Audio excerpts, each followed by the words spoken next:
Are you a real estate investor looking to sharpen your skills or a newbie looking to become one? You're in the right place. Welcome to Where Should I Invest? Real Estate Investing in Canada with your host, Sarah Larby.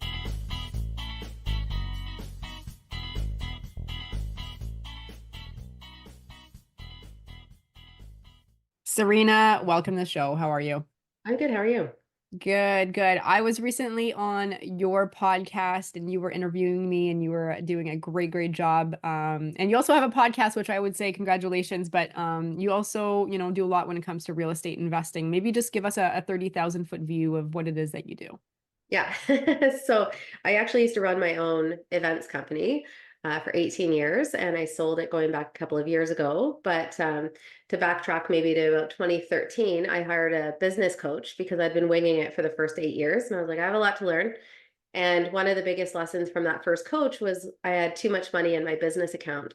And she's like, this is just a waste. Like most businesses operate on 3 months. And I had like 18 months of operating costs. And I was always just very cautious of like, the way that our events operated. If a client took a few months to pay, I could always pay our staff and pay our contractors and stuff like that. So she encouraged me to take some money out to start investing. And, you don't know what you don't know. So I started out with a short-term rental in Florida when the dollar was at par. Looking back, I'm like, had I known about multifamily, it'd probably be a lot further ahead, maybe if I'd gone down that path, but it made sense at the time, still did well with it because again, the dollar is par, obviously didn't remain at par. It was a bit of an interesting process working with snowbirds and a remote location and stuff like that. And then when I sold it, I just didn't know what to do next. And my agency started staffing events with Keyspire. So we were staffing scalable support for them in Texas and Florida. Got on their radar and I was like, what is this company? Like, I have money to invest again. I don't know what to do. So I ended up going to their 3-day event and let into their membership and, kind of jumped in head first and did a whole bunch of stuff with like pre-construction, land development, syndicated mortgages, and that led into private lending. And here we are today. Very cool. So you started off by, just looking and seeing, I guess, what Keyspire was doing. And did you get paired up with one of their coaches? Mm-hmm. Yeah. Okay. Yeah. And I think one of the better coaches. So. Yeah, I mean, look, nothing against them, but sometimes people have many different coaches, and you have some that are better, and you have some that are fairly new potentially as well, right? So, but that's good, and you took action because it's one thing to hire, somebody or to do something, but it sounds like you're also taking action along the way, so that's awesome. And how did the podcast come about? Yeah, so I had written a book going back a few years ago called The Accidental Entrepreneur, and I thought, well, what better way to market it than to start going on other podcasts, because then you're getting in front of other audiences and stuff like that. So going back maybe just shy of 2 years ago, I started going on some other podcasts. And then once you start going on some, you start getting asked to go on others. So I think I've done maybe 50 or 60 in the last year and a half to 2 years now. And I was recording with Danielle Chason and her assistant's like, you should really have your own podcast. And I was like, I wasn't really thinking to do that. But then I thought it would be good just from the sense of differentiating yourself as a realtor, because that's what I ended up kind of transitioning to after selling my business. And, I just thought it was really helpful to kind of bridge the gap for people to show like where people were, what the catalyst was for them to start investing and where they are now.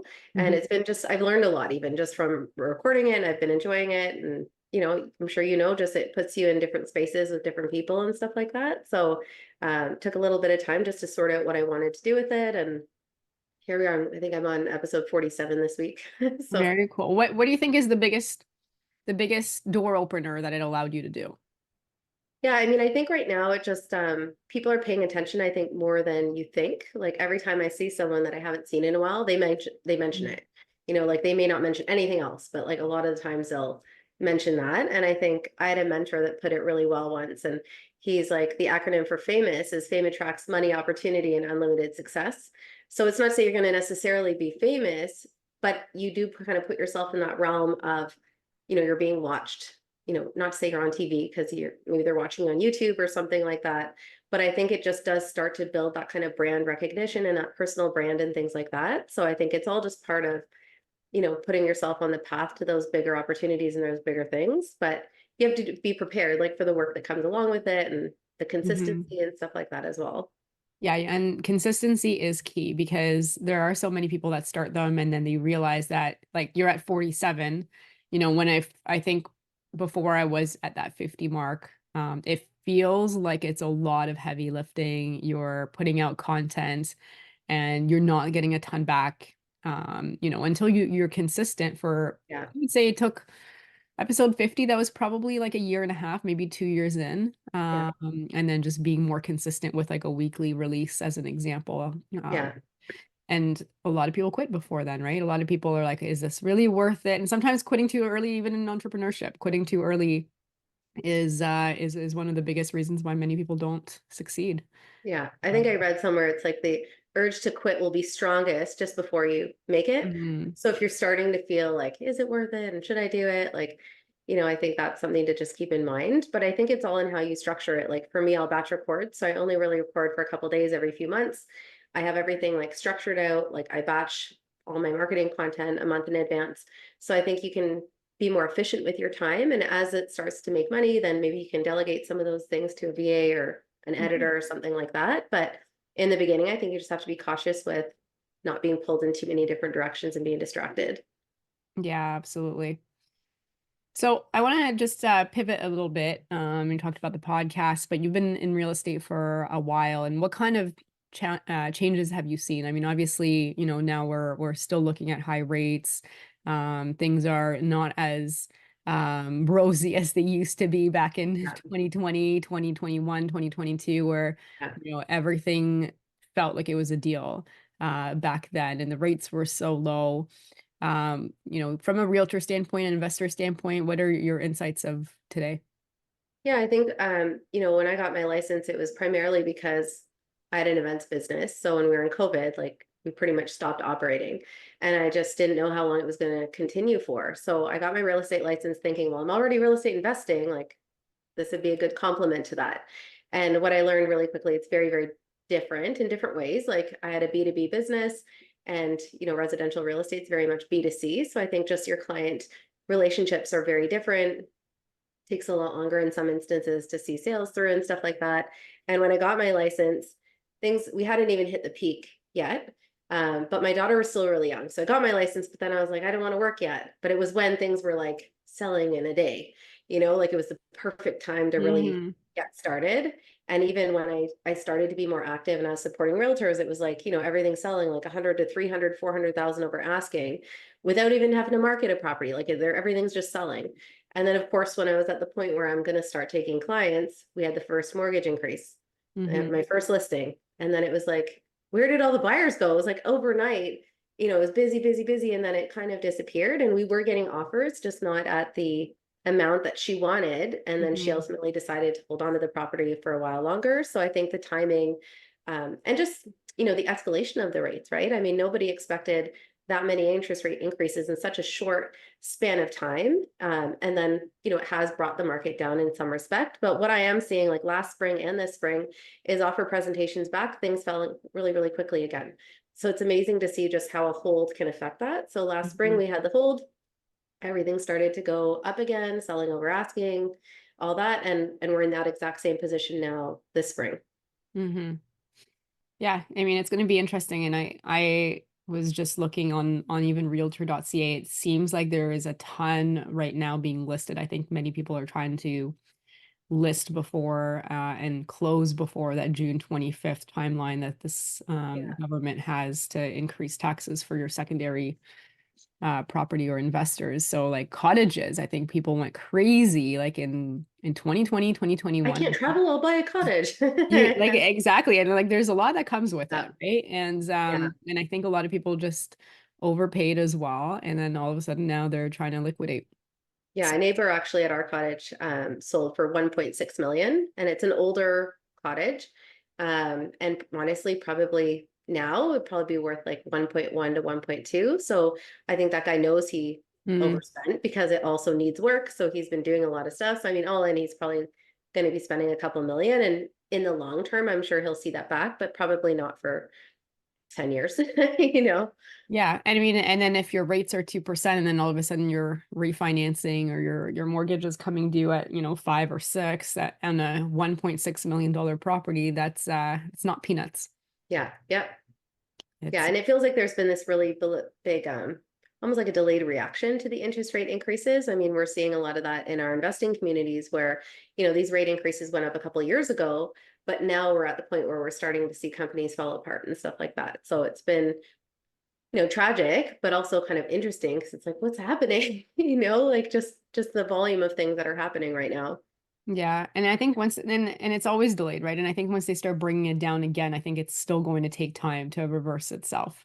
Yeah. And I think the biggest thing too is the refinances, right? Once you start seeing, the rates directly affect the refinances based on the comps, that's where it starts to hurt a lot of the investors. Yeah. You're expecting, an $800,000, appraisal, and then you get in and maybe it's 500 or 600. I mean, that's a big chunk of change that you're just leaving potentially in that property. So you might have to pivot and, do a second refi down the road. I mean, look, if you're in it for the long game, which is, I think, many people hear this and they hear me preaching that this is not a short-term game. So, Yeah. But it's not. I mean, I think the challenge that I'm also seeing is just the amount of time it's taking for refinancing. So there's some companies that, they started trying to sort out those options back in the fall and they still don't have a new approval in place, right? So if you're carrying this enormously high increase and then all this stuff is taking a lot longer, like I think it's just creating a lot of compound issues in terms of payments that are owed and, just things across the board. Absolutely. Now you did some active investing. I think you also did some passive investing as well. Can you share a little bit about that? Yeah, so it started out when I joined Keyspire, I bought 2 pre-construction properties, one that I kept in tenanted in Edmonton, and then one that I sold on assignment in Langley, British Columbia. I chose Edmonton specifically because it's a landlord-friendly area. It made sense for the cost. At the same time, did a land development deal and a few syndicated mortgages that were all kind of laddered at 12, 18, and 24 months. There was a term in that said they could extend for 6 months twice, and I'm approaching 6 years. I still have 1.5 of those still in. But essentially, when I started talking about real estate investing, I talked to a friend of mine and she's like, you should really meet my mortgage broker. I do a lot of private lending. The money's really good. And so I started working with him and gave myself, about 100,000 from my HELOC that I would use to invest. And at that time it was 3%. And most of the deals were between 15 and 20%. And, my first few deals, I think one was 45,000, one was 25, maybe one was 10 or something like that. But I was making like a 17,000 or 17% spread on it. So, on a $10,000 P&I loan or something, like my payments could be $486. And I think my HELOC interest was like $50. So you're profiting kind of across the board. So I worked with him exclusively on about 25 deals over 4 years. And then I thought, I have a lot of money on my HELOC. So I was using the extra money to pay off the syndicated mortgages. And I started to diversify at the beginning of 2022 and met someone through my network that had been doing a lot of it and had some trusted referrals and stuff like that. And for the most part, everything had been smooth, like, 60 plus deals in 5 years. And then just in the last 5 to 6 months, it's, everything's gone a little bit haywire. Yeah. So I mean, just like active lots of real learning. estate, passive real estate has its challenges and downsides, right? And I think that's important that you mentioned that because it sounds like these rates are high, but comes with high risk as well. Yeah. And so you don't want to be putting your life savings in, one asset class. Well, and again, I thought I was diversified. I think there are times that I have been lenient on that, where I think like if you have what your comfort level is, like just stick to your guns, right? So if your limit's 50,000 or 25, like really stick to that. And even if that means you're going to work with 30 different companies or borrowers, like, it just lessens the impact if there are any issues. And I think there are a lot of lessons that have come up now just in the last 6 months with all these things that have happened, just in terms of like how to vet things properly, looking at credit checks, looking at like, have they ever had claims against the company or those people before? And, there's just a lot of extra due diligence that you can be doing. And just even understanding more fully, like if you're unsecured, what happens if things go wrong, right? Like what is your recourse and how do you handle stuff like that? So something, for example, like having a general securities agreement is really important because you can file a PPSA, so Personal Property Securities Act, and you can file your claim properly that way, where if you only have a P note or a loan agreement, you can't actually file that. So there are certain things that you should be entertaining, but I think at the end of the day, it just depends on your appetite for risk, understanding the priority in terms of how payments are issued, really understanding the company's portfolio, if they have enough equity to cover everybody if anything does go wrong. Yeah, definitely some great learning insights for somebody that's looking into being a private lender and want to be a little bit less hands-on and less active. Yeah. But you know, there's cycles, right? And there's good cycles, and then there's cycles where things are tough because if somebody's lending at, you know, like their HELOC where it was 2% and all of a sudden now their HELOC is 7%, you know, that spread is definitely a lot tighter. And then Yeah. there's tax implications and that kind of stuff. But Yeah. I mean, it sounds like you've had some experience, you know, a lot of good experience and some challenges as well along the way. Is this an investment strategy that you are going to continue doing with the private lending? Yeah, I think I have been exploring a lot of different things. Like for me, it just coincided with the fact that my business couldn't operate. So, even leading up to having my daughter, I wanted to lessen how much I was taking out of the company.